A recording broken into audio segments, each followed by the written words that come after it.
Hello everyone, आज का जो हमारा टॉपिक है बड़ा ही इंटरेस्टिंग टॉपिक है। चैप्टर का नाम है लाइन एंड एंगल। एक्सरसाइज कर रहे हैं हम 6.2, जिसका पहला क्वेश्चन आपकी स्क्रीन पर आपको दिख रहा होगा। क्या कह रहा है भाई, हमारे पास दो लाइनें दे दी हैं और इन दो लाइनों को एक ट्रांसवर्सल लाइन, एक इंटरसेक्टिंग लाइन है जो दोनों को काट रही है। अगर ए बी हमारे पास पॉइंट है कि भाई ये ए है, ये बी है और ये सी है और ये डी है। यहाँ पर एंगल दे दिया 50 और ये दे दिया आपको x, इधर ये दे दिया y और ये दे दिया आपको 130। और आपसे पूछ रहा है कि बताओ x y की वैल्यू। ये पूछ रहा है, पहले तो बोल रहा है कि हमारे पास जो एंगल्स हैं x और y ये फाइंड आउट करने हैं एंड फिर ये भी प्रूफ करना है कि ए बी और सी डी जो है वो पैरेलल है। बात समझने की कोशिश करेंगे। पहले तो हम निकालते हैं एंगल्स, है ना। अगर मैं एंगल्स निकाल रहा हूं तो जरा नोट करना, मेरे पास क्या दिया हुआ है कि अगर मैं 50 प्लस एक्स करूं और इसकी वैल्यू 180 करूं, क्या 50 प्लस एक्स कितना हो जाएगा 180। क्यों हो जाएगा भाई, हमारे पास किसी भी लाइन पर बने सभी एंगल्स का सम क्या होता है 180 होता है। तो मैंने क्या लिख दिया, लीनियर पेयर एंगल्स। ये क्या है दोस्त, लीनियर पेयर एंगल्स। आपको पूरा लिखना है ना। ऐसा नहीं है कि आप छोटी शॉर्ट फॉर्म में लिखेंगे और इसको यहाँ पे लिखेंगे फ्रॉम फिगर्स। हम फिगर के बेस पर ये सारी चीज़ें कर रहे हैं। अगर x की वैल्यू यहाँ से निकालें तो हमारे पास 50 गया दूसरी तरफ। जब 50 दूसरी तरफ जाएगा तो साइन चेंज होगा। पड़ा हुआ है side change, sign change. x की वैल्यू देखेंगे ज़रा कितनी आ गई, 130 आ गई।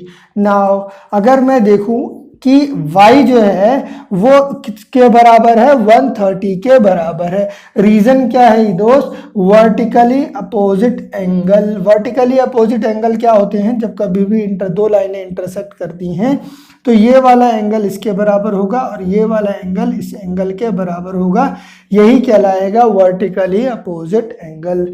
अगर मैं बात करता हूं कि मेरे पास क्या बोला है, since A B and AB and CD are two lines। अगर मैं इसको बोल देता हूं MN, रिप्रेजेंटेशन दे दी, two lines and MN is transversal। अगर ऐसा है and mx equals to Y equals to 130, ऐसा भी है। कंडीशन क्या है कि इसके वर्टिकल, इसके अल्टरनेट इंटीरियर एंगल्स क्या हैं, इक्वल हैं। यही एक वो कंडीशन है जिसके बेस पर मैं ये कह पाऊंगा कि ये दोनों लाइनें पैरेलल हैं। समझने की कोशिश करेंगे दोस्त। पैरेलल लाइन की दो कंडीशन मैं बता रहा हूं आपको। पहली कंडीशन तो ये है कि इसके अल्टरनेट इंटीरियर एंगल्स हो जाएं इक्वल।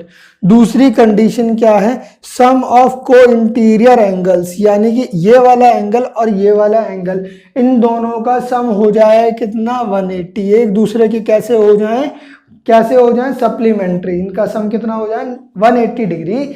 उस केस में ये दोनों लाइनें क्या हो जाएंगी, पैरेलल हो जाएंगी। ये दोनों लाइनें भी क्या हो जाएंगी, पैरेलल हो जाएंगी। दो कंडीशन बताई है मैंने आपको। अब जरा नोट करो, इस केस में अगर ये वाला एंगल और ये वाला एंगल जो कि अल्टरनेट इंटीरियर एंगल है वो इक्वल हो गया तो ए बी और सी डी क्या हो जाएंगी, कितनी हो जाएंगी, पैरेलल हो जाएंगी। मैं क्या बोल रहा हूँ, since alternate interior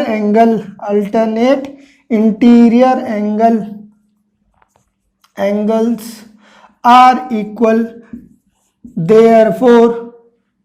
therefore AB is parallel to CD। यहां पर ये हमारा कैलकुलेट हो गया। अच्छा, एक और बात नोट करेंगे, यहां पर टू प्रूफ लिखेंगे। इससे पहले टू प्रूफ में हमें क्या क्या प्रूफ करना है कि भाई AB को हमें पैरेलल प्रूफ करना है CD के, ठीक है। और टू फाइंड भी लिख लेंगे। टू फाइंड में हमारे पास क्या क्या फाइंड करना है, x एंड y को। तो इसके बाद ये हमने क्वेश्चन डील करना चालू किया, क्योंकि यहाँ पर लीनियर पेयर एंगल बन रहा था। सम हमारे पास कितना था, सम हमारे पास दोस्त कितना था, 180 था, इसीलिए हमने यहाँ से x की वैल्यू निकाल ली। यहाँ पर दो लाइनें इंटरसेक्ट कर रही हैं, अगर वो इंटरसेक्ट कर रही हैं तो उनके वर्टिकली अपोजिट एंगल्स क्या होंगे, इक्वल होंगे। अगर वर्टिकली अपोजिट एंगल्स इक्वल हो गए तो y की वैल्यू कितनी हो गई, 30। दो लाइनों को अगर कोई एक तीसरी लाइन ट्रांसवर्सल लाइन काट रही है और उसके अल्टरनेट इंटीरियर एंगल या फिर उनके को इंटीरियर एंगल्स का सम 180 हो जाए या फिर अल्टरनेट एंगल्स इक्वल हो जाए, दो कंडीशन, अल्टरनेट एंगल इक्वल हो जाए या फिर को इंटीरियर एंगल का सम 180 हो जाए, दोनों ही केस में हमारी जो लाइनें होंगी वो क्या हो जाएंगी, पैरेलल हो जाएंगी। यहाँ पर x की वैल्यू 130 है, y की वैल्यू 130 है, इसके अल्टरनेट इंटीरियर एंगल इक्वल है, इसीलिए यहाँ पर दोनों की दोनों लाइनें क्या हो गई हैं, पैरेलल हो गई हैं। सिंपल सा कॉन्सेप्ट है, मुश्किल नहीं है। देखेंगे क्वेश्चन नंबर 2 क्या कह रहा है, वीडियो पॉज करेंगे, इसको लिख लेंगे। क्वेश्चन नंबर 2 के ऊपर चलते हैं। देखो क्वेश्चन नंबर 2 में 2 की जगह पर 3 लाइनें दे दी हैं और इसके अंदर कुछ रिप्रेजेंटेशन कर दी, किसकी, x की, y की और z की। ठीक है, अगर ऐसा है कि इसकी रिप्रेजेंटेशन कर दी है, इसके अलावा एक रिलेशनशिप भी दे दिया, क्या दे दिया, y is to z is equals to 3:7 दिया हुआ है, रेशियो दे दिया बेसिकली। नोट करेंगे, गिवन कंडीशन जो है वो लिखनी है, AB parallel to CD and CD parallel to EF, ये हमारे पास दे दिया। ठीक, एंड क्या बोल दिया, and y is to z is equals to 3:7 ये दे दिया। देखो भाई, कोई भी बच्चा अगर डायग्राम के बगैर क्वेश्चन अटेम्प्ट करके आ रहा है ना तो टीचर हो जाता है डाउट में, टीचर को लगता है इसने तो पक्का करी होगी चीटिंग। ठीक है, तो डायग्राम तो आपको बनाना ही बनाना है दोस्त, डायग्राम कोई छोड़ के नहीं आएगा एग्जाम में। अगर कोई बच्चा छोड़ के आएगा तो उसके 1-2 मार्क्स, आधा मार्क्स कटेगा। जो हमारा टारगेट चल रहा है 95 प्लस का, वो नहीं अचीव हो पाएगा। अगर आप चाह रहे हैं 95 प्लस आए तो हर एक छोटी से छोटी चीज को मेंशन करते हुए चलेंगे। देखेंगे भाई, ये दे दिया x, ये दे दिया y और ये दे दिया इसने z। ठीक, मान लेते हैं ये क्या है, m और ये क्या है, n। सही, चलते हैं दोस्त। अगर ऐसा है तो अब देखते हैं, सबसे पहले मैं रिलेशनशिप स्टैब्लिश कर रहा हूं किस किस के बीच में, x और z के बीच में, क्योंकि यहाँ पर इसकी वैल्यू क्या दी हुई है, रेशियो दिया हुआ है। नाउ मेरे को क्या निकालना है, ये फाइंड आउट करना है ना सबकी वैल्यू। मैं सबसे पहले निकाल रहा हूं फ्रॉम, नहीं मेरे पास क्या दे दिया इसने, ऐसे करके लिख दिया, नाउ सिंस करके मेंशन कर रहे हैं थोड़े से, चलो, since AB is parallel to CD and CD is parallel to EF, तो मैं कह सकता हूं कि ये मेरे पास कि AB भी पैरेलल हो गया किसके, EF के। बात समझो, अगर ये इसके पैरेलल है और ये वाली लाइन इसके पैरेलल है तो ये आपस में भी पैरेलल हो जाएंगी। ये कुछ ऐसा ही कॉन्सेप्ट है, अगर 3 बच्चे हैं, 2 की हाइट सेम है और तीसरे की हाइट इसके रिस्पेक्ट में सेम है, तो इन दोनों की भी हाइट सेम ही होगी ना भाई, सबकी हाइट क्या हो गई, सेम। उसी तरीके से अगर 2 लाइनें पैरेलल हैं और फिर दूसरी 2 लाइनें पैरेलल हैं तो ये दोनों फर्स्ट और थर्ड भी आपस में पैरेलल हो जाएंगी। अगर ये पैरेलल हो रही हैं तो देखना, स्टेटमेंट लिख रहा हूं मैं, लिख रहा हूं AB parallel to EF and MN is transversal, MN कैसा है, ट्रांसवर्सल है। अगर ऐसी बात हो गई, देयरफॉर x बराबर क्या हो जाएगा, z के हो जाएगा। क्या हो जाएगा, x बराबर z के हो जाएगा। क्यों हो जाएगा दोस्त, रीजन लिखना बड़ा जरूरी है। अल्टरनेट इंटीरियर एंगल, मैं यहाँ पे AIA लिख रहा हूं, आपको पूरा लिखना है, एल्स मार्क्स कटेंगे। चलेंगे, यहाँ पर एक चीज ड्राइव कर ली कि ये इसके बराबर है। नाउ मेरे पास x y is to z is to कितना दिया हुआ है। अच्छा, एक और चीज यहाँ पे लिख लेंगे, यहाँ पे एक और चीज और लिखेंगे हम, क्या, x प्लस, यहाँ पर इसको लिखते हैं। नाउ हमारे पास क्या है, y is to Z is to 3 is to 7। बात सही है यहाँ तक। लेट कर रहे हैं, यहाँ पर लेट कर रहे हैं, y की वैल्यू 3a है और z की वैल्यू 7a है। ये तो लेट कर लिया हमने।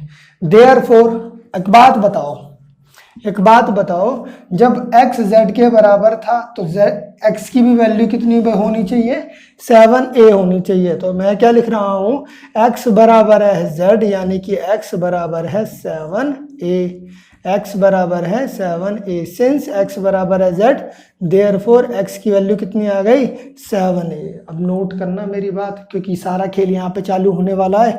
मैं क्या कह रहा हूँ, AB पैरेलल है CD के, and MN is transversal. MN क्या है, ट्रांसवर्सल है। अगर ऐसा है तो देखो x प्लस वाई, क्या बोल दिया, x प्लस वाई। तो याद करो, इससे पहले वाले क्वेश्चन में बताया था, अगर दो लाइनें पैरेलल हैं और कोई लाइन उन्हें काट रही है तो उसके को इंटीरियर एंगल्स का सम हमेशा सप्लीमेंट्री होता है, 180 होता है। तो ये क्या हो गया हमारे पास, 180। रीजन लिख दिया यहाँ पे, को इंटीरियर एंगल्स। क्या रीजन लिख दिया, को इंटीरियर एंगल्स का सम कितना होता है दोस्त, 180 होता है। एक बात बताओ, y की वैल्यू कितनी है, 3a, x की वैल्यू कितनी है, 7a। तो मैं इन दोनों की वैल्यू पुट कर देता हूं। मैं क्या कह रहा हूं, put value of x and y। तो अब देखो मेरे को क्या मिला, यहां पर 7a प्लस 3a, यानी कि यहां से ये किसके बराबर आ गया दोस्त, 180 के आ गया। अगर इसको सॉल्व करूं तो 10a बराबर 180। अगर a की वैल्यू सॉल्व करूंगा दोस्त तो देखो 10 जो है वो नीचे गया, किसके, 180 के नीचे गया, तो 0 से 0 कट गया, 0 से 0 कट गया। तो वैल्यू कितनी आ गई, 18 आ गई। कितनी आ गई, 18। देयरफॉर अगर अब मैं x की वैल्यू निकालूं तो ये कितनी है, x और z की, x और z बराबर है 7 इंटू 18। करो दोस्त मल्टीप्लाई, 56 5 12, ये आ गया हमारे पास।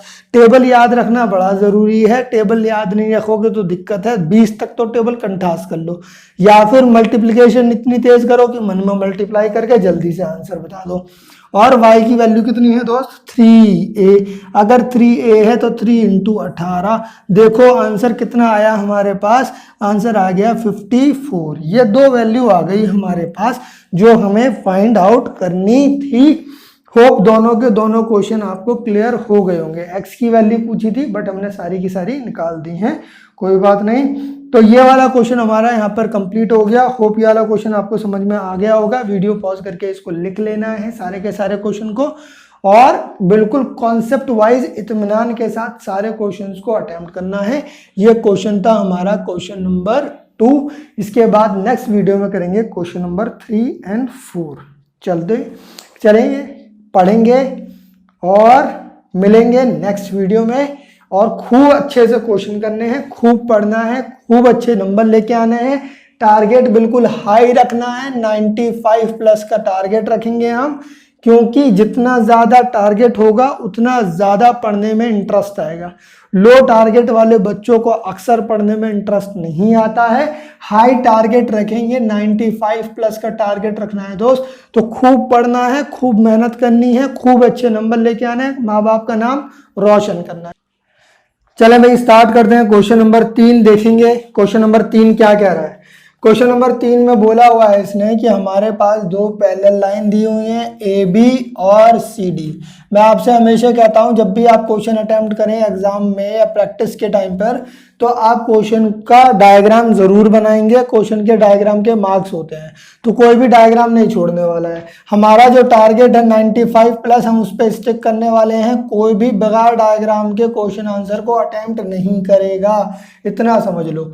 ये मेरे पास दे दिया कितना, E, और ये दे दिया मेरे पास E, और ये दे दिया F। क्या बोल दिया, गिवन कंडीशन। जब भी आप क्वेश्चन अटेम्प्ट करेंगे तो गिवन कंडीशन में लिखेंगे। गिवन कंडीशन के मार्क्स होते हैं आधे, तो अगर आप गिवन कंडीशन नहीं लिखेंगे तो आधे मार्क्स आपके ऐसे ही कट जाएंगे। और अगर क्वेश्चन नहीं आता है फिर भी गिवन कंडीशन लिखिए तो फिर भी आपको आधे मार्क्स मिल जाएंगे। क्या दे दिया, AB is parallel to CD, and क्या दे दिया, EF is perpendicular to CD, and एक और कंडीशन दे दी GED, GED कितना दे दिया 126। भाई साहब यहाँ लिखना तो भूल ही गए, जी कहाँ पर है, देखो जी ये रहा। देखो टू फाइंड की कंडीशन में इसने क्या क्या पूछ लिया कि हमें चाहिए AGE और क्या चाहिए GEF एंड और क्या चाहिए FGE। ये 3 चीज़ें मेरे को निकालनी है, नोट करेंगे ज़रा। सबसे पहले क्या चाहिए AGE। उसके लिए मेरे को क्या पता होना चाहिए कि हमारे पास एक तो ये देखो कि ये वाला एंगल ये कितना है GED, कितना है दोस्त GED। अगर इसको दूसरे मार्कर से रिप्रेजेंट करें तो ज़रा नोट करना, इसकी वैल्यू कितनी है GED कितना दे दिया 126 डिग्री। अगर ये 126 है मेरे भाई, एक बात बताओ, क्या ये वाला एंगल, क्या ये 2 लाइनें अगर पैरेलल हैं और ये मेरे पास ट्रांसवर्सल है तो ये वाला पूरा एंगल क्या इस पूरे वाले एंगल के बराबर ना हो जाएगा? क्यों हो जाएगा भाई? अल्टरनेट इंटीरियर एंगल पढ़ा हुआ है ना दोस्त, अल्टरनेट इंटीरियर एंगल, यानी कि इसकी वैल्यू तो 126 मिल गई। आगे नोट करना जरा, मुझे चाहिए GEF। ऑल्दो मैं इसको करके दिखाऊंगा, अभी लिखित रूप में करेंगे अपन, समझ लेते हैं लेकिन हो कैसा रहा है। देखो जरा, मुझे चाहिए GEF, कितना चाहिए दोस्त GEF, यानी कि ये वाली वैल्यू निकालने के लिए बोला है। नोट करना मेरे भाई कि ये वाली वैल्यू यहाँ पर जो बैठा हुआ है ये कितना है 90 है। अगर ये 90 है और ये पूरा 126 है तो अगर पूरी वैल्यू में से इस 90 को घटा दूं, है ना, पूरी वैल्यू में से इस 90 को घटा दूं तो कितना मिलेगा GEF मिल जाएगा। यानी कि मेरे पास 126 में 90 घटाने के बाद ये वाली वैल्यू यानी कि कितनी आ गई 36 आ गई। इतना आंसर आ गया। दूसरा क्या चाहिए FGE, क्या चाहिए दोस्त FGE। इसको तो मैं लीनियर पेयर से भी निकाल सकता हूं। अगर ये 126 है तो इसकी वैल्यू 180 में से 126 घटा के निकल जाएगी, क्योंकि एक लाइन पर बने एंगल्स का सम क्या होता है हमारा 180 होता है, लीनियर पेयर एंगल कहलाता है। तो उस हिसाब से इसकी वैल्यू कितनी आ गई दोस्त 54 आ गई। यानी कि हमने सारा कैलकुलेट कर लिया। अब इसको लिखित रूप में कर लेते हैं, देखते हैं क्या कह रहा हूं।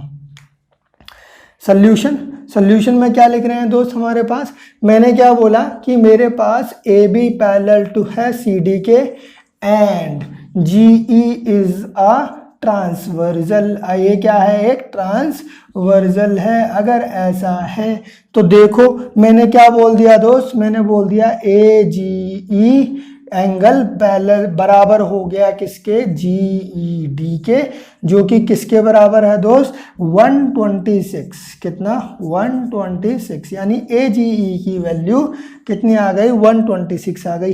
लेकिन अभी इसका ये आंसर मैं यहाँ पे लिखने से पहले यहाँ पर रीजन लिखूंगा, और वो क्या है अल्टरनेट इंटीरियर एंगल। आप पूरा लिखेंगे, AIA नहीं लिखेंगे, पूरा लिखेंगे। अल्टरनेट इंटीरियर एंगल, पहली वैल्यू कैलकुलेट हो गई, बॉक्स में रखेंगे। बॉक्स में रखने का सबसे बड़ा फायदा ये होता है कि एग्जामिनर की नज़र में सीधा आंसर जाता है तो उसे थोड़ा इंप्रेशन अच्छा हो जाता है, उसमें टीचर जो है मार्क्स आपको सही देता हुआ चलता है। नाउ मेरे को निकालना है क्या, ये वाली वैल्यू निकालनी है। नाउ मैं निकाल रहा हूं कितना GEF, और GEF कैसे निकाल सकता हूं, GEF निकालने के लिए देखो एक ये चीज दी हुई ना, परपेंडिकुलर दिया हुआ है, इसको मैं मेंशन करूंगा रीजन के अंदर, याद रखना क्या दिया हुआ है GEF। भाई मैंने क्या बताया था, GED में से इस वाले एंगल जो कि FED है 90 डिग्री है उसको घटाएंगे। तो मैं क्या कह रहा हूं कि GED में से घटा दिया किसको FED को, वैल्यू रखी हमारे पास 126 माइनस का 90, यहाँ पर बता दिया FED इज टू 90, क्या है 90। रीजन भी लिखा साथ में, क्या लिख दिया रीजन साथ में, क्यों, क्योंकि FE परपेंडिकुलर है किसके CD के। ये यहाँ से आई है वैल्यू, क्योंकि परपेंडिकुलर दिया था 90 दिया था तो लिख दिया इसको, यहाँ से कैलकुलेट किया GEF को, तो इसकी वैल्यू कितनी आ गई 36। कितनी आ गई 36। इतना आंसर आ गया हमारे पास। नाउ आगे चलते हैं, हमें क्या निकालना है दोस्त, मुझे निकालना है ये वाला एंगल, यानी कि EGF या FGE को निकालने के लिए क्या कह रहा हूं, सिंस रीजन दे रहा हूं AGB इज अ, या AGF ले लेते हैं इसको, AGF इज अ लाइन।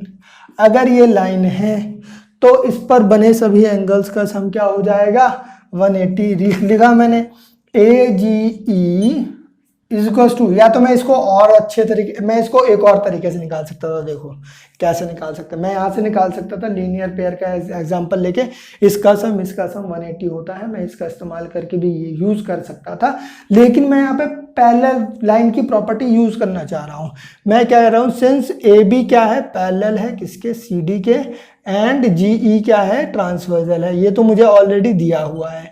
अगर ये दिया हुआ है तो मैं क्या कह सकता हूं कि इसका सम किसका, FGE प्लस का कितना दोस्त, नोट करना GED, इन दोनों का सम 180 होगा। रीजन बताओ मुझे क्यों है ऐसा, सोचो जल्दी बताओ। मैंने क्या बोला, मैंने बोला दोस्त इस एंगल का सम और इस पूरे एंगल का सम, दोनों का सम कितना है 180 है। मैंने आपको पहले भी बताया था, अगर सेम साइड के एंगल जो होते हैं वो अंदर की साइड पर जो सेम साइड के एंगल होते हैं वो को इंटीरियर एंगल कहलाते हैं, और को इंटीरियर एंगल का सम सप्लीमेंट्री होता है, यानी कि कितना होता है 180 होता है। अगर यहां से इसको कैलकुलेट करें तो FGE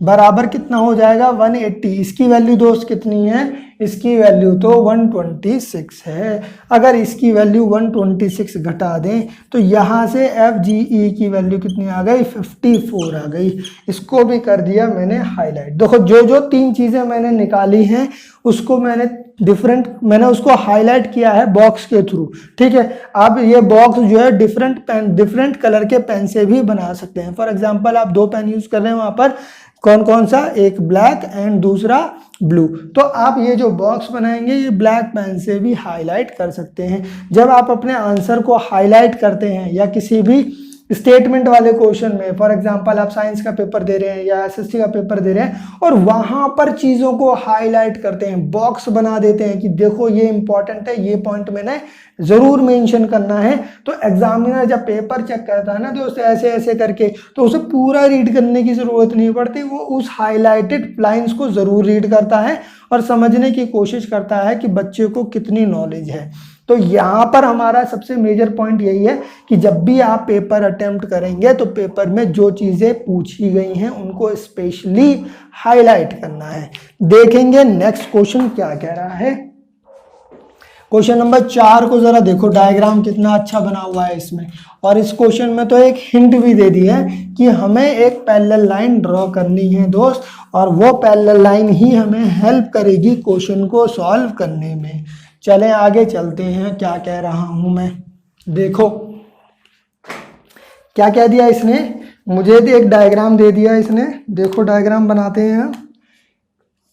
PQRST ऐसा डायग्राम दे दिया, ये P है, ये Q है, ये R है, ये S है, ये T है, ठीक। इसने क्या बोल दिया, इसकी वैल्यू है 110 और इसकी वैल्यू है 130, बात ठीक। इसने बोल दिया draw a parallel line parallel to ST। क्या बोला, कंस्ट्रक्शन करने के लिए बोल रहा है। कंस्ट्रक्शन भी क्या बोल रहा है कि हम इसके पैरेलल लाइन एक लाइन खींच देते हैं, कहाँ से, यहाँ से। चलो ये पैरेलल लाइन हो गई किसके, ST के, जो हमने ड्रॉ करी है। मान लेते हैं ये है हमारे पास R, PQRST, RC मान लो इसको, या RA मान लो, कुछ भी मान लो। क्या है ये, RA है, मान लिया क्या है, RA है। नाउ क्वेश्चन को प्रोसीड करते हैं। देखो सबसे पहले तो हम गिवन, जो हमें गिवन डेटा दिया होता है उसको मेंशन करते हैं, जैसे कि मैंने पहले भी बताया है आपको। तो जो इसमें गिवन होगा उसको लिख लेते हैं। क्वेश्चन नंबर कर रहे हैं 4। लिखा हुआ है गिवन में क्या क्या दिया हुआ है, P Q is parallel to S T, पहली कंडीशन, एंड एक दे दिया हमारे पास पी क्यू आर की value 110 and R S T की वैल्यू 130। ये दो चीज़ें दे दी हमें। नाउ हमें कैलकुलेट करना है। क्या करना है? कैलकुलेट करना है कौन सा एंगल। टू फाइंड में इसने पूछा हुआ है क्यू आर एस, ये एंगल निकालना है। नोट करना मेरी बात को, जो इसने कंस्ट्रक्शन दी थी उस कंस्ट्रक्शन को हमें लिखना पड़ता है स्टेप में, है ना। कंस्ट्रक्शन करी है हमने जी, कंस्ट्रक्शन क्या करी है, ड्रॉ किया है। क्या किया है? Draw. R A parallel to S T, इसको लिख दिया मैंने, सही है। नाउ टू फाइंड में वो है, याद रखेंगे, टू फाइंड लिख लेता हूं यहाँ पे, कभी भूल जाओ आप। टू फाइंड क्या है? क्यू आर एस, ये मेरे को कैलकुलेट करना है, पहली बात। नाउ मैं क्या कर रहा हूँ, सोल्यूशन निकाल रहा हूँ। तो सोल्यूशन में मैं लिख रहा हूँ, नाउ हमारे पास क्या आया है कि आर एस, मैंने लिख दी, सिंस से स्टार्ट करेंगे, since R S is parallel to S T and S T is parallel to P Q. ये तो गिवन था भाई, मैंने तुम्हें थोड़ी देर पहले ही बताया था, अगर 2-3 लाइनें हैं और उनके बीच में रिलेशनशिप इक्वालिटी पैरेलल का है कि ये इसके पैरेलल है और ये इसके पैरेलल है। नहीं, क्या दे दिया, ये जो है ये वाली लाइन ये एस टी के भी पैरेलल है, और ये वाली लाइन जो है, सॉरी ये वाली लाइन जो है वो किसके पैरेलल है, आर ए की भी पैरेलल है। अगर ये वाली लाइन दोनों में पैरेलल थी, ये वाली लाइन, तो ये आपस में भी पैरेलल हो जाएंगे। रिलेशन याद रखेंगे ऐसे, जैसे मैंने तुम्हें हाइट का एग्जांपल दिया था। अगर एक स्टूडेंट की हाइट दूसरे 3 स्टूडेंट हैं ए बी सी मान लो, है ना, एक की हाइट मान लो 20 कितना 150 सेंटीमीटर है, इसकी भी 150 सेंटीमीटर है, इसकी भी 150 सेंटीमीटर है, और इसकी भी 150 सेंटीमीटर है। तो मैं एक रिलेशनशिप बना सकता हूँ कि भैया इन दोनों की हाइट इक्वल है, इन दोनों की हाइट इक्वल है, तो इन दोनों की भी हाइट इक्वल होगी। सिंपल सा लॉजिक है, सिंपल सा लॉजिक है ये, बस इतना मैं इलेबोरेट करने की मुझे ज़रूरत नहीं है। 2 लाइनें आपस में पैरेलल हैं, तीसरी लाइन के तो वो आपस में भी पैरेलल हो जाती है। चले आगे चलें, इसी में इतना टाइम वेस्ट हो गया हमारा। इतना टाइम थोड़ा ना लगता है क्वेश्चन करने में, बहुत टाइम लगा दिया हमने। चलेंगे, अब एक बात समझने की कोशिश करना, मैंने क्या बोल दिया है तुम्हें, आर ए पैरेलल है एस टी के और एस टी पैरेलल है पी क्यू के, तो मैं कह सकता हूँ कि जो पी क्यू है वो भी पैरेलल है आर ए के। ये रिलेशनशिप मैंने निकाल लिया, ठीक है। नाउ मैं यूज़ कर रहा हूँ कि भाई पी क्यू पैरेलल है आर ए के, सही है यहाँ तक, और एंड क्यू आर क्या है, इज आ ट्रांसवर्जल। अगर क्यू आर एक ट्रांसवर्जल है तो मुझे एक बात बताओ कि इसके कौन कौन से एंगल इक्वल हो जाएंगे, ट्रांसवर्जल। देखो अगर ये इक्वल है तो ये इसका ये वाला एंगल और ये वाला एंगल क्या हो जाएंगे, इक्वल हो जाएंगे। क्यों हो जाएंगे, क्यों हो जाएंगे दोस्त, क्योंकि ये कैसे एंगल हैं, अल्टरनेट इंटीरियर एंगल। यानी कि मैं बोल रहा हूँ पी क्यू आर बराबर हो गया किसके, क्यू आर ए के। रीज़न क्या दिया मैंने, रीज़न दे दिया alternate interior angle. Tata Tata. चलेंगे आगे, देखो अब मेरे पास इसकी वैल्यू, इस पूरे एंगल की वैल्यू कितनी हो गई है, 110। देयरफॉर ये मैंने बोल दिया क्यू आर ए की वैल्यू कितनी है, 110। नहीं, ये मेरे पास एक वैल्यू आ गई जो मुझे आगे यूज करनी है, इसको मैंने 1 मान लिया। नाउ एक बात बताओ, एस टी जो है वो पैरेलल था आर ए के कंस्ट्रक्शन से उठाया हमने, एंड इसके अंदर एस आर, क्या एस आर क्या हो जाएगा, इज अ ट्रांसवर्जल। अगर ऐसा है ट्रांसवर्जल, तो एक बात बताओ मुझे मेरे भाई मेरे दोस्त, कि इसका सम, इस वाले एंगल का सम और इस वाले एंगल का सम क्या हो जाएगा, 180 डिग्री। क्यों हो जाएगा, क्योंकि हमने पढ़ा हुआ है अगर दो लाइनें पैरेलल होती हैं और उसे तीसरी लाइन यानी ट्रांसवर्सल लाइन इंटरसेक्ट कर रही है तो उनके को इंटीरियर एंगल का सम क्या होता है, सप्लीमेंट्री होता है, 180 होता है। याद रखेंगे, दो लाइनें इंटरसेक्ट कर रही हैं तो उनके को इंटीरियर एंगल का सम क्या होता है दोस्त, 180 होता है। तो मैंने लिख दिया, क्या लिखा, TSR plus SRA equals to 180। यहाँ से SRA की वैल्यू कैलकुलेट कर ली, 180 माइनस कितना, ये वाला एंगल यानी कि 103 यानी कि 130 यानी कि हमारे पास इसकी वैल्यू कितनी आ गई, 50 आ गई। कितनी आ गई, 50 आ गई। एक बात नोट करना जरा, ये पूरा एंगल यहाँ से यहाँ तक कैलकुलेट किया था, कितना आया था, 110, और ये वाला एंगल कैलकुलेट किया है तो कितना आया है, 50। अब पूरे एंगल में से अगर ये वाला एंगल घटा दें तो ये बचा हुआ एंगल ही तो निकालना था। तो मैं क्या कह रहा हूं, नाउ मैं निकाल रहा हूं कितना, QRS, जो मुझे निकालना था, इक्वल्स टू क्या होगा दोस्त, angle QRA minus angle SRA। अब नोट करना मेरी बात, तुम नोट कर रहे हो जरा, मैं जब ये लिख रहा हूं तो बार बार ऐसे डायग्राम में देख रहा हूं, तो एग्जामिनर भी यही एक्सपेक्ट करता है कि जब कभी भी बच्चे ने क्वेश्चन अटेम्प्ट किया होगा तो वो बार बार डायग्राम में देख के समझने की तो कोशिश करेगा ना। तो इसीलिए जब भी पेपर अटेम्प्ट करना है तो डायग्राम बनाना है, याद रखो मेरी बात ये, इसके मार्क्स होते हैं, कट जाते हैं मार्क्स। चलेंगे दोस्त, इसकी वैल्यू कितनी आ गई हमारे पास, 110, कितनी आ गई, 110, इसमें से कितना घट गया, 50 घट गया। तो यानी कि QRS अगर मैं निकाल रहा हूं तो इस QRS की वैल्यू कितनी आ गई, 60 आ गई। और यही मुझे चाहिए था, मैंने बताया था जब तुम आंसर निकाल लेना तो उसको डिफरेंट कलर के मार्कर से या पेन से आप उसको क्या करेंगे, हाईलाइट करेंगे, ताकि वो टीचर की नज़रों में आ जाए। होप ये वाला क्वेश्चन आपको समझ में आ गया होगा। थोड़ा सा टाइम ज़्यादा लग गया ये इस वाले पार्ट को डिस्कस करने में, बट कोई बात नहीं, कॉन्सेप्ट की क्लैरिटी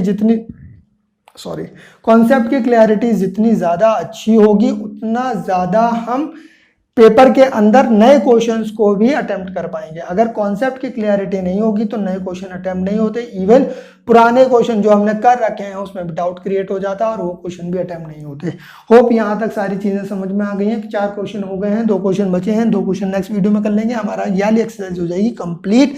लेकिन ये क्वेश्चन मैंने कराए हैं, तुम्हें नहीं आए हैं, तुम्हें तब आए हुए माने जाएंगे जब वो क्वेश्चन तुम सेल्फ अटेम्प्ट करोगे, विदाउट वीडियो देखे, विदाउट नोट्स देखे। इसीलिए अगर आप ये वीडियो आज देखी है तो आज से 2 दिन बाद, 3 दिन बाद दोबारा से एक्सरसाइज लगानी है, दोबारा से सारे क्वेश्चन लगाने हैं, और वो सारे के सारे क्वेश्चन आपको खुद अटेम्प्ट करने हैं कि बिना किसी हेल्प के। ठीक है, अगर हो जाएंगे तभी समझना कि तुम्हें समझ में आ गया है, अदरवाइज दिक्कत है मेरे भाई। समझने की कोशिश करो, क्वेश्चन तुमसे खुद लगना चाहिए बगैर किसी हेल्प के, तभी मजा आएगा, तभी पढ़ने में भी मजा आएगा, तभी मुझे ये मजा आएगा कि हाँ देखो मैंने सिखाया था और बच्चे को समझ में आ गया। इसको लिख लेंगे और 3-4 दिन बाद दोबारा से ट्राई करेंगे क्वेश्चन आंसर। चलेंगे भाई, स्टार्ट करते हैं। क्वेश्चन नंबर हमारा कौन सा, 5th है ना। इससे पहले 4 क्वेश्चन हम कर चुके हैं, अभी चल रहा है question number 5th। Question number 5th का डायग्राम देखो, इसने बोल दिया कि हमारे पास 2 लाइनें हैं, AB और CD, दोनों की दोनों क्या है, पैरेलल हैं। AB और CD क्या है, पैरेलल है। ये A हो गया, ये B हो गया, ये C हो गया, ये D हो गया। इसके ऊपर कुछ पॉइंट दे दिए, इसके ऊपर P है, इसके ऊपर QR है, इसके अलावा इसने एंगल दे दिया, ये X दे दिया, ये इसने दे दिया हमारे पास 150, और इसकी वैल्यू कितनी दे दी दोस्त, 127 डिग्री। नाउ आपसे ये पूछ रहा है कि फाइंड आउट करो XY की वैल्यू फाइंड आउट करनी है हमें। सही है, चलें स्टार्ट करते हैं फिर। क्वेश्चन अपना गिवन डेटा है उसको लिख लेते हैं जल्दी से। क्या लिखा हुआ है गिवन में, सबसे पहले गिवन ही लिखना होता है। गिवन दिया हुआ है हमारे पास कि AB पैरेलल है किसके, CD के, एंड हमारे पास APQ की वैल्यू कितनी है, 50। कितनी है दोस्त, 50। APQ कितना है, 50 है, चलेंगे कोई बात नहीं, 50 हो गया हमारे पास। और क्या दे दिया इसके अलावा, दे दिया PRD, इसकी वैल्यू कितनी दे दी है 127। पूछ रहा है आपसे x और y, क्या पूछा है, फाइंड। टू फाइंड में क्या क्या डाला हुआ है इसने, x की वैल्यू पूछ रहा है और y की वैल्यू। चलेंगे, बहुत आसान क्वेश्चन, समझ लो मैं कैसे कर रहा हूँ। हिंट दे देता हूँ, सेल्फ अटेम्प्ट करना है, उसके बाद नहीं आया तो वीडियो देखनी है। देखो मैंने बोला AB और CD पैरेलल है, और अगर PQ ट्रांसवर्सल है तो ये दोनों के दोनों एंगल क्या हो गए, अल्टरनेट इंटीरियर एंगल हो गए। तो x की वैल्यू क्या हो जाएगी, 50 हो जाएगी। कितनी हो गई दोस्त, 50 हो गई। और अगर नोट करो AB और CD पैरेलल है, PR ट्रांसवर्सल है, यानी कि APR, यानी ये पूरा एंगल यहाँ से लेके यहाँ तक ये कितना है 127। अगर ये 127 है तो इसमें से 50 कम कर दो, 50 कम करोगे तो वैल्यू आ जाएगी 77, यानी इसकी वैल्यू कितनी है 77। दोनों के दोनों क्वेश्चन इसी से हो जाएंगे। देखेंगे जरा क्या क्या रहा है, सोल्यूशन निकाल रहे हैं हम, है ना। मैंने क्या बोला है कि AB जो है वो पैरेलल है किसके, CD के, एंड जो PQ है वो क्या है, इज अ ट्रांसवर्सल। स्टेटमेंट लिखना दोस्त बड़ा ज़रूरी होता है, ट्रांसवर्सल। क्यों, क्योंकि इसके भी मार्क्स होते हैं, टीचर के ऊपर अलग ही इम्पैक्ट पड़ता है इसका। ट्रांसवर्सल है, अगर ऐसा है तो मैं क्या कह सकता हूँ कि मेरे पास PQR, देखो एक बात बताओ, PQD लिखता हूँ या PQR लिखता हूँ, सेम बात है ना। तो मैं क्या लिख देता हूँ, अभी लिख रहा हूँ PQD बराबर कितना है हमारे पास, वैल्यू नोट करो, वैल्यू बोलो इसकी APQ। यहाँ से अपने पास PQD बराबर किसके बराबर आ जाएगा दोस्त, PQD को कन्वर्ट कर देते हैं किसमें, PQR में, और इसकी वैल्यू कितनी आ जाएगी 50 आ जाएगी। रीज़न लिख देंगे यहाँ पर, रीज़न क्या है भाई, PQR लिखो, PQD की वैल्यू PQR भी लिख सकते हैं। क्यों लिख सकते हैं भाई, नोट करना है मेरी बात। ये एक्सटेंशन ऑफ लाइन है, जब कभी भी कोई भी साइड बढ़ाई जाएगी, फॉर एग्जांपल ये एक एंगल था, ये वैल्यू 30 थी, अगर इस लाइन को मैं इतना लिखूं, चाहे इतना लिखूं, चाहे कितना भी बढ़ा के लिखूं, इस एंगल पे कोई फर्क नहीं पड़ेगा। यानी कि PQ, मैं चाहे PQR लिखूं चाहे PQD लिखूं, दोनों पर वैल्यू सेम है किसकी, एंगल Q की। इसीलिए रीज़न यहाँ लिख दिया। तो इसकी वैल्यू कितनी आ गई, इतनी आ गई। यहाँ पर इसकी रिप्रेजेंटेशन x है, तो नेक्स्ट लाइन में इसको x से ही रिप्रेजेंट कर दो, है ना। तो x बराबर कितना आ गया हमारे पास, 50 आ गया। नाउ मुझे निकालना है ये वाला y, तो मैं दोबारा से स्टेटमेंट लिख रहा हूँ, और इस बार क्या लिख रहा हूँ, AB पैरेलल है किसके, CD के। अगर AB CD के पैरेलल है तो, और इसमें PR क्या है, PR इज अ ट्रांसवर्सल, ये एक ट्रांसवर्सल है। तो मुझे एक बात बताओ भाई, मैंने तुम्हें लास्ट वीडियो में भी बताया था कि को इंटीरियर एंगल ट्रांसवर्सल, को इंटीरियर एंगल्स का सम क्या होता है, 180 होता है। मैं इसको 2-3 तरीके से कर सकता था, देखो एक और तरीका बता रहा हूँ। अगर को इंटीरियर एंगल का सम 180 होता है तो ये वाली वैल्यू कैलकुलेट कर सकता हूँ मैं। अगर इसकी वैल्यू कैलकुलेट करोगे तो देखो 53 आ जाएगी। यहाँ से अगर मैं लीनियर पेयर निकाल दूँ तब भी इसका आंसर आ रहा है ना। मैं यहाँ से भी इसको कैलकुलेट कर सकता था, लेकिन मैं इसको दूसरी जगह से कैलकुलेट कर रहा हूँ, जो मैंने अल्टरनेट बताया था आपको। कैसे, अगर यहाँ से मैं लीनियर पेयर, क्योंकि लंबा जाएगा क्वेश्चन, यहाँ से मैं कैसे कैलकुलेट कर सकता था कि ये पूरा एंगल इस पूरे एंगल के बराबर है। लिख दिया मैंने, APR बराबर है किसके, PRD के। अगर ऐसा है तो APR की वैल्यू कितनी हो गई दोस्त, यहाँ से APR निकाल लिया हमने, तो APR की वैल्यू कितनी आ गई, 127 आ गई। यहाँ तक तो ठीक है। नाउ मुझे y निकालना है। y को अगर मैं लिखना चाहूँ तो y को मैं कैसे लिख सकता हूँ कि भैया AP, नोट करना मुझे क्या निकालना है दोस्त, मुझे ये वाला एंगल निकालना है। बहुत ध्यान से समझ लो मैं कैसे लिख रहा हूँ। मैं लिख रहा हूँ कि भाई मेरे पास ये वाला एंगल QPR प्लस में कितना हुआ, ये वाला एंगल, यानी कि ये कितना है अपने पास APQ बराबर कितना हो जाएगा दोस्त 127, क्योंकि ये पूरा का पूरा एंगल अभी कैलकुलेट किया है, कितना है 127। चाहे तो पहले यहाँ पे APR लिख दो, ठीक है ना। अगर इसकी वैल्यू सबकी वैल्यू रख दें तो देखो इसकी वैल्यू कितनी है y है, और इस वाले की वैल्यू कितनी है 50 है, और इस वाले की वैल्यू कितनी है 127 है। यहाँ से अगर मैं y कैलकुलेट करूँ तो दूसरी तरफ ले जाके घटाना पड़ेगा।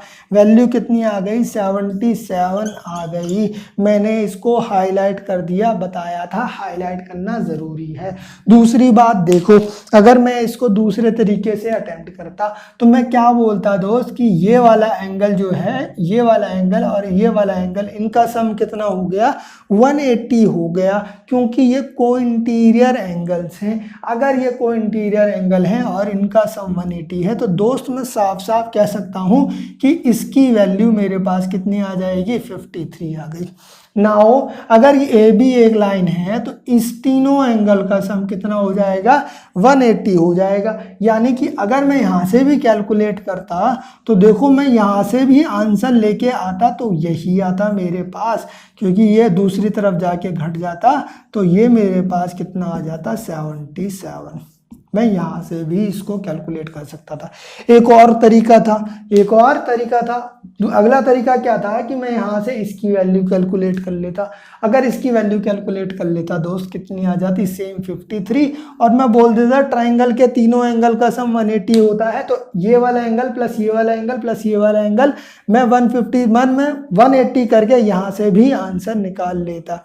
मैं यहाँ पे आपको एक बात पॉइंट ये करना चाह रहा हूँ कि आप यहाँ पर क्वेश्चन को 3-4 तरीके से कर सकते हैं। तो हो सकता है आपका टीचर आपको कोई और अप्रोच यूज़ कराए, उसकी जो अप्रोच होगी वो भी सही है, यहाँ पे जो अप्रोच लिखी है वो भी सही है। आप दोनों में से जो भी आपको आसान लगे उसको रिटेन करें, याद रखें, उसी की प्रैक्टिस करें बार बार। कंफ्यूज नहीं होना है कि यहाँ पे ये पढ़ा दिया वहाँ पे वो पढ़ा दिया, आप कंफ्यूज हो गए कौन सा सही है। एक क्वेश्चन को करने के 3-4 तरीके होते हैं। चलेंगे नेक्स्ट क्वेश्चन, जबरदस्त क्वेश्चन है भाई। ये क्वेश्चन एग्जाम में पूछा जाता है अगर उनको पेपर बनाना है टफ तब, ठीक है। अगर पेपर आसान बनाना है तो पेपर आसान वाले क्वेश्चन में ये वाला क्वेश्चन तो कभी नहीं पूछा जाने वाला, ठीक है। क्या कहा है, 2 मिरर दे दिए हैं, 2 मिरर के अंदर से एक रेज को पास करा रहा है। जब वो उस रेज को पास करा रहा है तो वो रिफ्लेक्ट हो रही है, क्या हो रही है, रिफ्लेक्ट हो रही है, और 2 रे बना दे रही हैं। और वो बोल रहा है कि प्रूफ करो कि वो दोनों की दोनों रे जो हैं वो पैरेलल हैं एक दूसरे के। देखो 2 मिरर, ये डा डा डा डा T T T T T T T T, एक लाइन आई, फिर ये लाइन आई, टकराने के बाद ये फिर गई। अब ये बोल रहा है कि ये वाली लाइन और ये वाली रे और ये वाली रे क्या है, पैरेलल है। ये प्रूफ करके दिखाओ। नेमिंग कर देते हैं इसके हिसाब से, उसके बाद क्वेश्चन करेंगे अपन। क्या कह रहा है भाई, P हो गया, B हो गया, Q हो गया, यहाँ तक तो ठीक है। ये R हो गया, C हो गया, S हो गया, सही। और यहाँ पर इनकी naming they the A B C ये वाला हमारे पास और D ये वाला, नहीं तो ये इसने रे पास करा दी है कुछ इस तरीके से, है ना। नाउ जो इसने गिवन में लिखा है वो हम लिख लेते हैं भाई कि भाई PQ एंड RS क्या है हमारे पास, PQ and RS are 2 plane mirror. ये क्या है दोस्त, प्लेन मिरर है, प्लेन मिरर। और तुमने पढ़ा, अच्छा अभी तो पढ़ा ही नहीं होगा, क्लास 10th में आएगा ना आपका, कौन सा, spherical mirror, plane mirror. Plane mirror तो शायद इसके अंदर भी आ जाएगा, क्लास 8 के अंदर भी प्लेन मिरर है, जहाँ पर लॉ ऑफ रिफ्लेक्शन को डिफाइन किया है इन्होंने। लॉ ऑफ रिफ्लेक्शन यूज कर रहा है यहाँ पर, इसीलिए मैं उसको मेंशन कर रहा हूँ। चलेंगे, इसको प्रोसीड करने से पहले यहाँ पर करनी पड़ेगी हमें कंस्ट्रक्शन। क्या करनी पड़ेगी दोस्त, कंस्ट्रक्शन। 2 प्रूफ लिख लेते हैं पहले। 2 प्रूफ क्या लिखा हुआ है हमारे पास कि मेरे को प्रूफ करना है AB पैरेलल टू CD, ये मेरा टास्क है जो मुझे प्रूफ करना है। कंस्ट्रक्शन कर ली हमने थोड़ी सी। कंस्ट्रक्शन में क्या बोला, ड्रॉ। क्या कर रहे हैं दोस्त, ड्रॉ कर रहे हैं। एक परपेंडिकुलर ड्रॉ कर देते हैं यहाँ पर, मान लो BN, मैंने बोल दिया BM परपेंडिकुलर है किसके, PQ के। BM परपेंडिकुलर है PQ के। एंड एक परपेंडिकुलर यहां से ड्रॉ किया एंड सी एन, क्या बोल दिया, सी एन परपेंडिकुलर है किसके, आर एस के, किसके, आर एस के। नोट करना मेरे भाई, नोट करना। जब ये दो लाइनें पैरेलल हैं, कौन कौन सी, पी क्यू और आर एस, और इनके ऊपर परपेंडिकुलर डाले जाएंगे, क्या डाले जाएंगे, परपेंडिकुलर डाले जाएंगे, तो ये दोनों लाइनें भी आपस में क्या हो जाएंगी, पैरेलल हो जाएंगी, क्या हो जाएंगी, पैरेलल हो जाएंगी। देयरफॉर एंड देयरफॉर मैंने लिख दिया कि बी एम जो है वो पैरेलल है किसके, सी एन के। ये मैं यूज करूंगा आगे कहाँ पर, जब मैं इसकी थ्योरी बनाऊंगा। चलेंगे नाउ सोल्यूशन निकाल रहे हैं। सोल्यूशन में हम क्या कर देते हैं, इनकी नेमिंग कर देते हैं। मान लेते हैं ये हमारे पास 1 है, ये 2 है, ये 3 है, और ये ओहो 3 नहीं बन रहा हमसे, टड़ा, चलो ये क्या है, 4 है। नाउ मैं सोल्यूशन में सबसे पहले यही लिख रहा हूँ, बी एन पैरेलल है सी एन के, बी एन पैरेलल है सी एन के, और बी सी क्या, बी सी एक क्या है, is a transversal, is a transversal. अगर ऐसा है, अगर ऐसा है तो मेरी बात समझना दोस्त कि मेरे पास अल्टरनेट एंगल्स क्या हो जाएंगे, इक्वल हो जाएंगे। यानी कि मैं कह सकता हूं एंगल 2 बराबर क्या है, एंगल 3 है। क्यों आ गया ये दोस्त, देख लो दो लाइनें पैरेलल हैं, ये ऐसे काट रहा है, अगर ऐसे काट रहा है तो ये वाला एंगल और ये वाला एंगल क्या हो गए, इक्वल हो गए। इसीलिए बोल रहा हूं कि 2 किसके बराबर है, 3 के बराबर है। टाटा, चलो यहां से ये 3 के बराबर आ गया। मैं आगे चला, मैंने यूज कर लिया according to law of reflection, क्या बोल दिया, according to law of reflection. Law of reflection क्या कहता था, याद है, कुछ क्लास 8 में भी पढ़ा है हमने ये लॉ ऑफ रिफ्लेक्शन। इसने एक चीज साफ साफ बोली, क्या बोली इसने, इंसिडेंट एंगल, दोबारा सुन लो, इंसिडेंट एंगल हमेशा किसके इक्वल होता है, रिफ्लेक्टेड एंगल के। किसके बराबर होता है दोस्त, रिफ्लेक्टेड एंगल के। बात समझना, इंसिडेंट एंगल क्या है, रिफ्लेक्टेड एंगल क्या है, उसको समझने की कोशिश करते हैं। अगर मेरे पास एक प्लेन मिरर है, कुछ ऐसा टटा टटा है ना, इसके ऊपर एक रे आ रही है, सॉरी रे नहीं, एक नॉर्मल है, इसके ऊपर परपेंडिकुलर है, इमेजिनरी। ये हमारे पास एक क्या है, नॉर्मल। हमारे पास एक रे आई, ये जो रे आई है ये इंसिडेंट रे है, ये जो रे आई है ये इंसिडेंट रे है। इसने नॉर्मल के साथ जो एंगल बनाया वो इंसिडेंट एंगल बनाया। हमने बोला जितने एंगल से आई है उतने एंगल से जाएगी। जो जाने वाली रे है वो क्या कहलाती है, रिफ्लेक्टेड रे कहलाती है, और जो वो एंगल बनाती है वो रिफ्लेक्टेड एंगल कहलाता है। और इंसिडेंट एंगल और रिफ्लेक्टेड एंगल आपस में इक्वल होते हैं। ये किसने कह दिया, लॉ ऑफ रिफ्लेक्शन ने कह दिया। नोट करना जरा यहाँ पे, ये एक रे आई है, रे यहाँ पर आके टकराई है, टकराने के बाद इधर चली गई, यानी कि ए बी मेरे पास इंसिडेंट रे है और बी सी मेरे पास रिफ्लेक्टेड रे है। ये मेरे पास एक नॉर्मल है। अगर मैं इस एंगल की बात करूं तो हमारे पास एंगल 1 और एंगल 2 क्या हो गए, इक्वल हो गए। तो मैं यही कह रहा हूं कि फॉर प्लेन मिरर, कौन सा plane mirror, P Q R, क्या सॉरी पी क्यू, हमारे पास ए बी क्या है, मैं इसको ऐसे लिख लेता हूं, एंगल ए क्या है, इंसिडेंट एंगल है ना, एंड एंगल 2 क्या है, रिफ्लेक्टेड एंगल।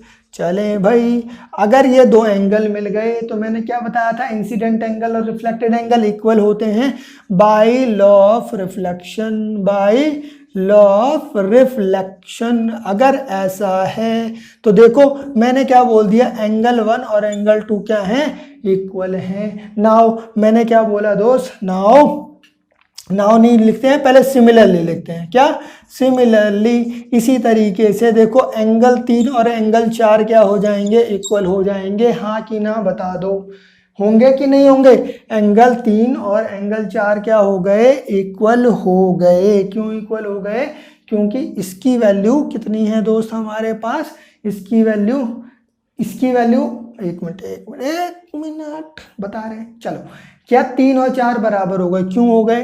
क्योंकि ये इंसिडेंट रे है, ये रिफ्लेक्टेड रे है, ये इंसिडेंट एंगल है और ये रिफ्लेक्टेड एंगल है। सारा सिनेरियो दोबारा लिखना पड़ता, इसीलिए मैंने यहाँ पे वर्ड यूज कर लिया सिमिलरली। हम मैथमेटिक्स के अंदर जब सेम चीज सेम अप्रोच यूज करते हैं तो रिपीटेशन को कम करने के लिए हम सिमिलरली वर्ड का यूज करके सीधा कंक्लूजन लिखते हैं। ये जब चैप्टर कराऊंगा हमारा कौन सा वाला, ट्राइंगल की कॉन्ग्रुएंसी वाला, या फिर जब चैप्टर कराऊंगा क्वाड्रिलेटरल, उस चैप्टर के अंदर भी तुम देखोगे ये सिमिलरली टर्म मैं बहुत ज़्यादा यूज करने वाला हूँ। ठीक है, तो सिमिलरली का मतलब हो गया ऊपर वाली जो अप्रोच यूज करी थी वही अप्रोच यूज करके 3 बराबर 4 के कर दिया।